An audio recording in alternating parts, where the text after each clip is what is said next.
I caught my wife having an affair with my son's football coach. I confronted her. We are now heading for divorce.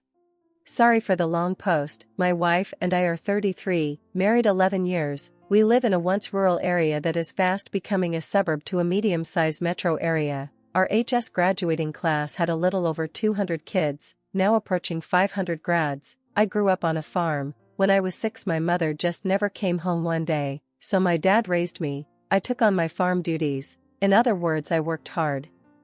Eventually, my dad quit farming. He leased his fields to other farmers. He took a factory job. He invested his lease proceeds into buying up more land. Through the Great Recession, he acquired many properties. On one of these properties there was a house he gave to me to fix up and start a family. It's in a trust with his other property, but we pay all the bills. My wife grew up lower middle class, a great family that always treated me well. They moved to the area while we were in junior high. We dated all through HS and were married once I had a steady job. Before then I did everything to earn $1. Need to haul junk out of a barn, folks would call me. Need your house painted, I can do it, if you get what I mean. We have an 8-year-old son, she is Sam.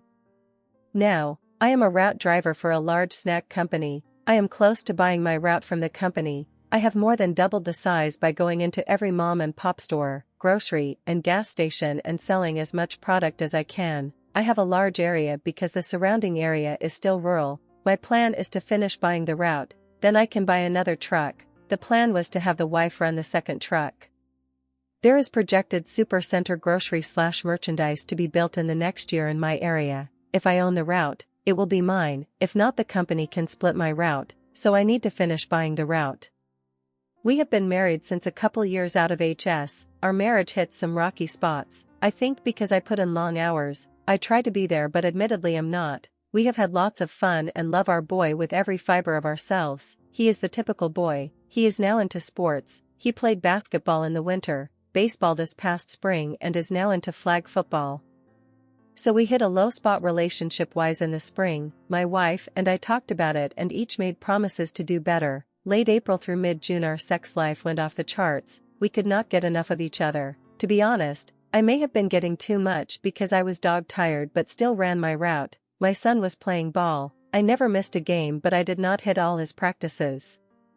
With most youth sports the dads take an active role in the coaching or helping out. I just could not give that commitment. My wife stepped up and helped out when needed. The baseball coach, Ted, is an ex of a very good friend from HS, Mary. She was the smartest kid in school. She went on to college, that's where they met. They married and soon had a son who is also 8. Their marriage hit the skids. Mary moved back home 3 years ago to have help watching the boy, by her parents. Ted moved here 2 years ago to be close to their son and I think to win Mary back. The mid to end of June we sink back into our rut. We talk again in July, promise to recommit. We take a vacation, still the relationship is bumpy. Mid-August comes around, the bedroom heats up again, then cools after just a couple weeks. September hits and we are in a dead bedroom. I beg my wife to talk but she says nothing is wrong. My son starts playing flag football. He loves it.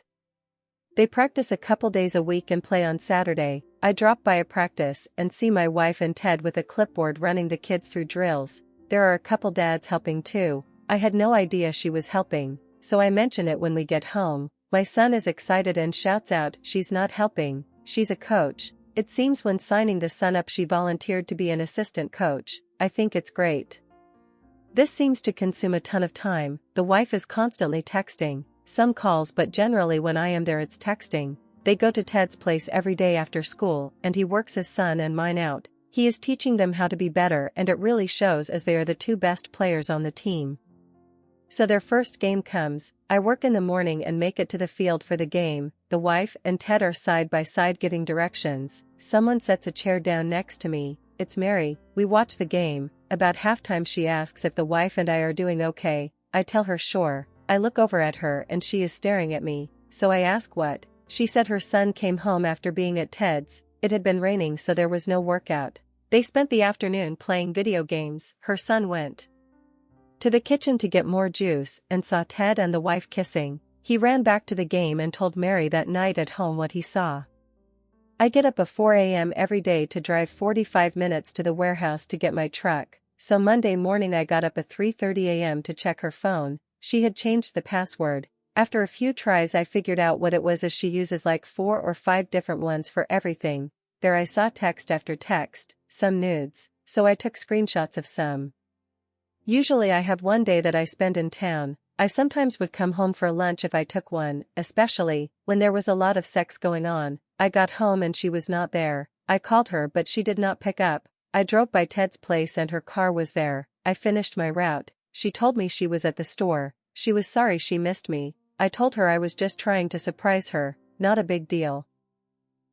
The next week, on the same day, I again let her know I was coming home for lunch. I was parked down the way from Ted's. How she did not see my big old truck is beyond me. She came running out of Ted's, got in her car and raced home. I followed slowly. When I arrived she was making me a sandwich. We had a nice conversation.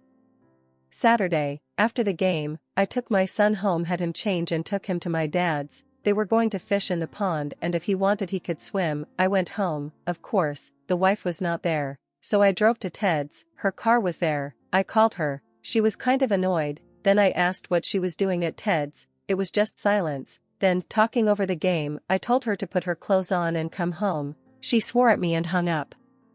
When she finally did come home, I was sitting at the table. She again swore at me for accusing her of something. I asked that she sit down. She refuses, getting more agitated by the minute. I told her a little more forcefully to shut up and sit down. Let me say my piece. I had a folder which she asked what was in it. I told her to sit down so I can show her. I started pulling out screenshots of her texts.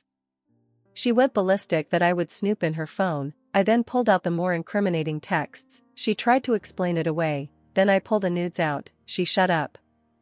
I told her we were done. I would give her until the following Sunday to be out. I was going to an attorney, Monday, take her clothes and personal stuff. We will figure everything out later. She just sobbed. She said how sorry she was. I just asked a question that I saw on an Reddit advise sub, what did you think would happen when I found out? She had no answer. I have stayed at my dad's since the weekend. I brought my son back on Sunday so he could catch his bus to school on Monday. I had explained to him mom and dad would not be living together anymore but he would still live in his house. I got home tonight and all her stuff was gone. There was a note that said she would drop my son off after practice. We had agreed she would pick him up after school. She could stay until I got home or I would pick him up at her parents'.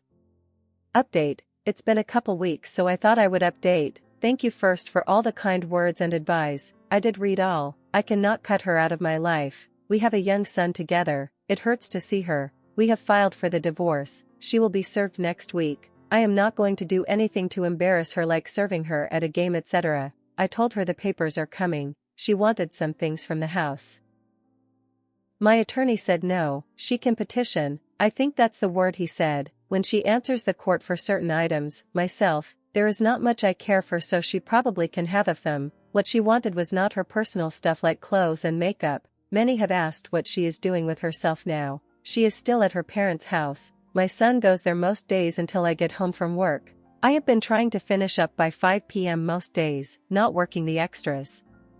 My attorney is working with another to keep my business out of the proceedings. My dad has offered to buy my route and hire me as an employee if that's what it takes. I will have to pay her support. We will share custody.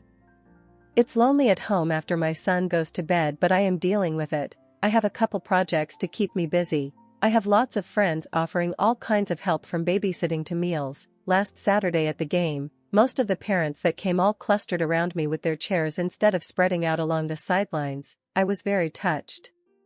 We have only this week's game and playoffs and then we are done. Basketball will be next. All the parents I have talked to will request Ted not be their child's coach, including Mary. Many have asked about Mary. She has been my friend for so many years. Many have asked about ending up with her. First, the pain of separation really still hurts. I can't see myself doing anything other than adjusting to my new life and providing for my son. I mentioned that Mary was the smartest kid in our school. She is so far out of my league. I would only hold someone like that back. We are sharing the hurt. It's her ex. That moved here to maybe reconcile. I hope I answered most questions. Thanks to all. Second story. Is it necessary to tell future partners that you were a cheater in your last relationship? I, 37M, was a serial cheater in my last relationship for about the first 5 years of the 10-year relationship. Every time I cheated, it was a casual one and done thing. I never once even considered or came close to having an emotional connection with any of the girls cheated with, and I think this is the main reason that I never even came close to getting caught. I loved my GF and we had a great relationship and got along like best friends.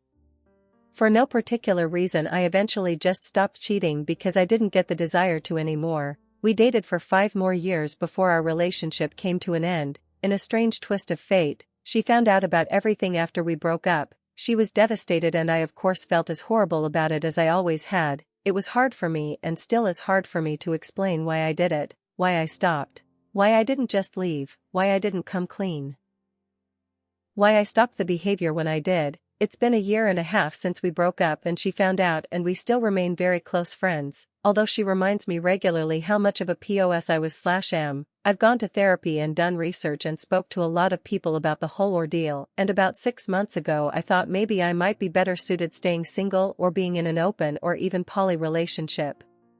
After exploring that lifestyle for a while I've concluded that I prefer being in a monogamous relationship. I've chatted with a few potential candidates, but it seems to me that most women in their 30s have an especially particular disdain about cheating, so I usually just ghost when it gets to the point where I am confident that telling them about my past will be a deal breaker anyways. Obviously, I would love to find a partner who can see that I'm not that same person anymore and wouldn't hold it against me, but it just seems incredibly unlikely, so my question is, do I keep my cheating history to myself when I find a new partner? Do I tell them I was a cheater but just not about how bad it actually was? Do I just submit to being single and unhappy for the rest of my life, because of my past? At this point I have ghosted 2 incredible girls after just a few weeks of texting/talking on the phone, because I just couldn't bear to tell them but felt too guilty about the idea of moving things further and not telling them. Thanks in advance for your advice.